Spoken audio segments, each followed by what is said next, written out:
যেখানে আমিষ আহার হবে, যেখানে নেশা হবে, যেখানে জুয়া খেলা হবে, আর যেখানে অবৈধ সঙ্গ থাকবে, সেই চারটে জায়গায় তুমি থাকো।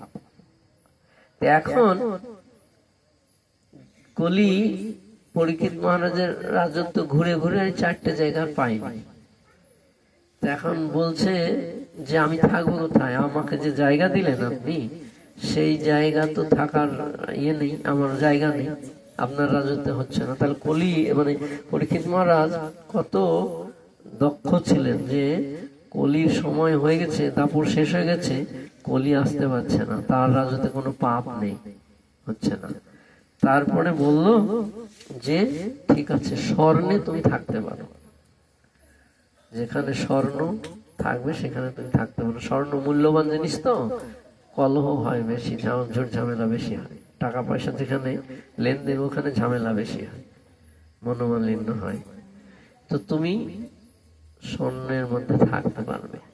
আর সঙ্গে সঙ্গে কলি করলো কি, পরীক্ষিতের মাথায় উঠে গেল, পরীক্ষিত মহারাজের মাথা, পরীক্ষিত মহারাজের মাথাতে সোনার মুকুট ছিল, সঙ্গে সঙ্গে মাথায় চেপে গেল, জায়গা করে নিল। এইবার ওর তো জায়গা হয়ে গেল। এখন একদিন পরীক্ষিত মহারাজ শিকার করতে বেরিয়েছে, শিকার করতে বেরিয়েছে, আর কলি মাথায় আছে সোনার মুকুট, কলির পরীক্ষিত মহারাজের মাথায়। তো এখন শিকার করতে গিয়ে খুব পিপাসা পেয়েছে, তখন এসে ওই সৌমিক ঋষির আশ্রমে এসেছে, এসে জল চাইছে। আর সৌমিক ঋষি তখন ভগবানের ধ্যানে সমাধি ছিল, বাহ্যিক জ্ঞান নেই, ভগবানের ধ্যানে ছিলেন, তো বুঝতে পারেনি, জানতে পারেনি। আর এই কলি মাথায় আছে পরীক্ষিত মহারাজের। পরীক্ষিত মহারাজ খুব ধার্মিক, ভগবানের ভক্ত, তো ও তো অন্যায় কিছু করবে না, ওরা রাজত্বে নেই, হয়নি, অন্যায় হয় না। তো এখন ওই কলি মাথায় আছে, বুদ্ধি দিয়েছে, একটা মরা সাপ ছিল, বলে ওইটা গলায় জড়িয়ে দেন। কলি বুদ্ধি দিয়েছে, জড়িয়ে দাও, তোমাকে অপমান করছে, তুমি হচ্ছে রাজা, শশাঙ্ক পৃথিবীর মালিক, তোমার প্রজা তোমার কথা শুনছে না, তুমি গলায় সাপ জড়িয়ে দাও। বুদ্ধি কলি যুগাচ্ছে। তারপরে পরীক্ষিত মহারাজ কি করছে, মরা সাপটা গলায় জড়িয়ে দিয়েছে, শ্রমিক ঋষি দিয়ে চলে গেছে। চলে গেছে যখন বাড়িতে গিয়ে যেমনি মুকুটটা খুলেছে, তখন ওর স্মরণ হয়েছে, আরে সর্বনাশ, আমি কত বড় পাপ করলাম, ভুল করলাম, অন্যায় করলাম, যে ঋষির গোড়ায় আমি মরা সাপ দিয়ে দিলাম, জড়িয়ে দিলাম, আমি খুব অপরাধী, আমার শাস্তি হওয়া উচিত, এইসব মনে উনি চিন্তা করছে। আর এদিকে সৌমিক ঋষির ছেলে সিঙ্গি, ও শুনতে পেয়েছে, ওর বন্ধুরা গিয়ে বলেছে তোর বাবার গলায় মরা সাপ জড়িয়ে দিয়েছে, তো তুই কিছু করবি না? তো তখনকার ব্রাহ্মণদের শক্তি ছিল, মন্ত্রের বল ছিল, শক্তি তেজ ছিল, ঠিক আছে, মন্ত্রের তেজ। তখন ওকে উস্কাচ্ছে বন্ধুরা, তোর বাবার গলায় মরা সাপ জড়িয়েছে, তুই কিছু বলবি না, কিছু করবি না? তখন ও বন্ধুদেরকে খুশি করার জন্য দেখাচ্ছে যে দেখ আমি পারি কিনা করতে, বলে ওইখানে জল নিয়ে অভিশাপ দিয়েছে, যে আমার বাবার গলায় মরা সাপ জড়িয়েছে তার 7 দিনের মধ্যে মৃত্যু হবে, বলে ফেলে দিয়েছে, তক্ষকের দ্বারাই তার মৃত্যু হবে। এইরকম সাপ দিয়েছে, দিয়ে ও কাঁদতে কাঁদতে চলে এসছে বাবার কাছে। বাবার কাছে এসে বাবা তো ধ্যান করছে, তখন কান্নাকাটি শুরু করে দিয়েছে। তখন বাবার ধ্যান ভেঙেছে, শ্রমিক ঋষি তখন বলছে, বাবা কাঁদছো কেন? তো বলছে, তোমার গলায় দেখো মরা সাপ জড়িয়ে দিয়েছে। কে জড়িয়েছে, কে জড়িয়েছে আমি জানি না, আমি অভিশাপ দিয়ে দিয়েছি। আর তুমি অভিশাপ দিয়ে দিয়েছি, তুমি না জেনে শুনে অভিশাপ দিয়ে দিলে। তখন জানা গেল যে পরীক্ষিত মহারাজ দিয়েছে। তখন বলে, তুমি খুব অন্যায় করেছো, লঘু পাপে গুরুদণ্ড দিয়েছে।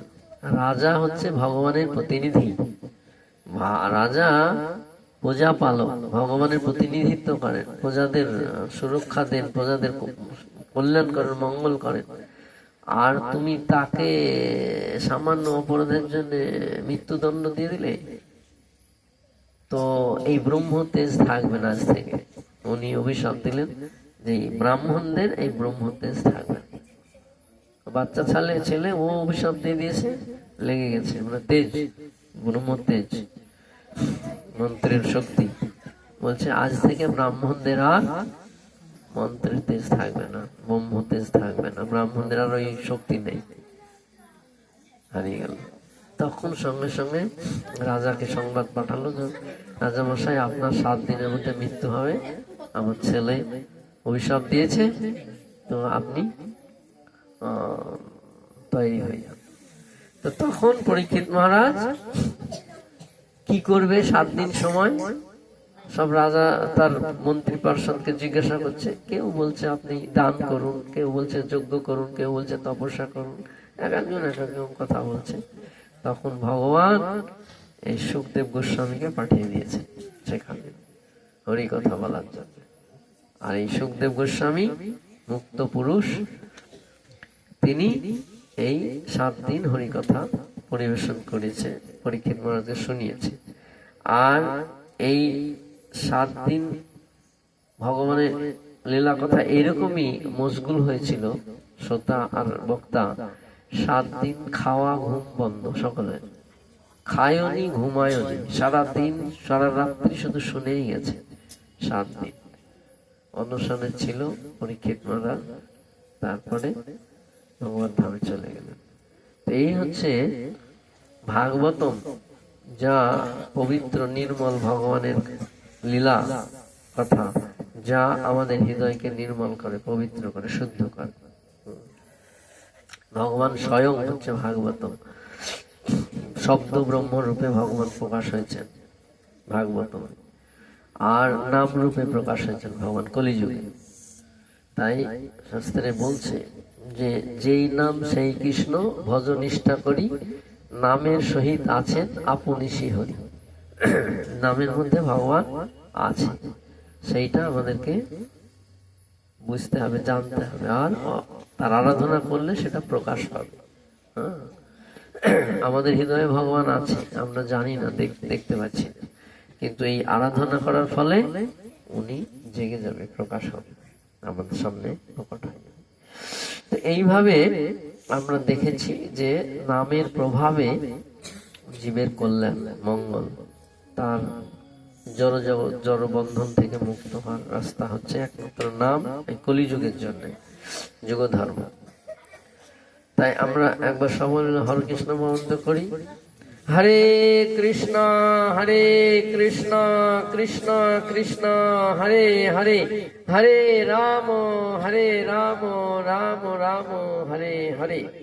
এই যে আমরা যে সময়টা এই এখানে দিচ্ছি, এই সময়টা কিন্তু আমাদের থাকবে, ঠিক আছে? জমালয়ে চলে যাবে যমরাজের কাছে, যখন আমাদের বিচার করতে নিয়ে যাবে, তখন বলবে না, এই তো ভগবানের নাম কথা শুনেছে, হরি কথা শুনেছে, একে ছেড়ে দাও, একে আমার এখন আনবে না। এই 2 ঘন্টা যা, 1 ঘন্টা 2 ঘন্টা যা শুনছি, এই সময়টা এইটা আমাদের ব্যাংক ব্যালেন্স হয়ে গেল। হরি কথা কখনোই মানে নষ্ট হয় না, হ্যাঁ, এইটা থেকে যায়। ভগবান গীতাতে সেই কথা বলেছেন, 2য় অধ্যায় 40 নম্বর শ্লোকে ভগবান বলছেন, নেহাভি কমনা স্বস্তি প্রত্যবায়ন বিদ্যতে স্বল্পম উপস্য ধর্মস্য ত্রায়তে মহত ভয়া। যে এই ভগবানের লীলা কথা, ভক্তি যোগ কখনো নষ্ট হয় না, ব্যর্থ হয় না। তার অল্প অনুষ্ঠানও অনুষ্ঠাতাকে সংসার রূপ মহামারী থেকে পরিত্রাণ করে।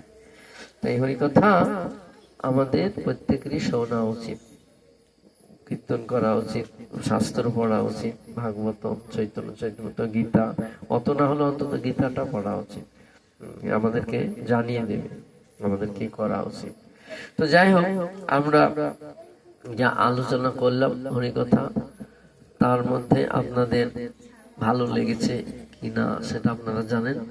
আর আমরা এবার মানে আপনাদের প্রশ্ন উত্তর কি আছে আমরা দেখব, দেখে আমরা আলোচনা করব, কি আমরা আলোচনা করতে পারি।